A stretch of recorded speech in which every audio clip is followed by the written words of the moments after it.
დაშორებაზე ალბომი Taylor Swift-ს არ მოუგონია. პირველი ნამდვილი break-up ალბომი Frank Sinatra-მ შექმნა. In the wee small hours of the morning 1955 წელს გამოიცა In the Wee Small Hours. Frank Sinatra-ს რიგით მეცხრე, ბევრი საზრით კი პირველი კონცეპტუალური ალბომი თანამედროვე მუსიკის ისტორიაში.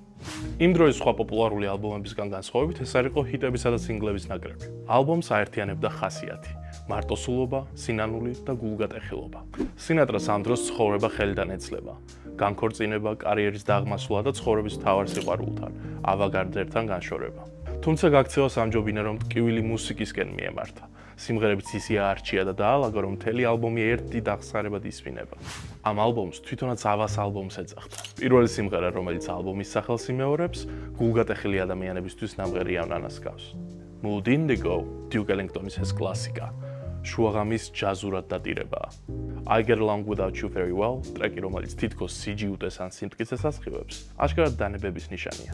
ზოგიერთი სიმღერა, როგორიცაა Glad to Be Unhappy, მწარე ირონია უფროა. ზოგიც კი, როგორიცაა When Your Lover Has Gone, იმდენად ღრმა ჭრილობას განასახიერებს, Frank Sinatra-საც აადირებს სტუდიაში ჩაწერისას.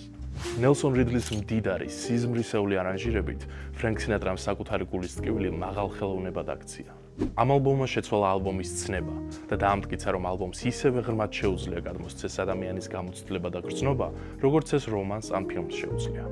In the Wee Small Hours მხოლოდ მუსიკა არაა, უფრო ვინილზე დატანილი დაშორების ტკივილია. დეპრესიას რომ საუნდტრეკი ჰქონდეს, ალბათ ეს ალბომი იქნებოდა. და ყველა სევდიანი ალბომი, რომელიც შენ გიყვარს, რაღაცნაირად ვალშიცაა Frank Sinatra-სთან. მოусმინე და გამიზიარე, რას ფიქრობ ამ ალბომზე. და შენთვის რომელია საუკეთესო break-up ალბომი? დამიწერე კომენტარებში და არ დაგავიწყდეს არხის გამოწერა.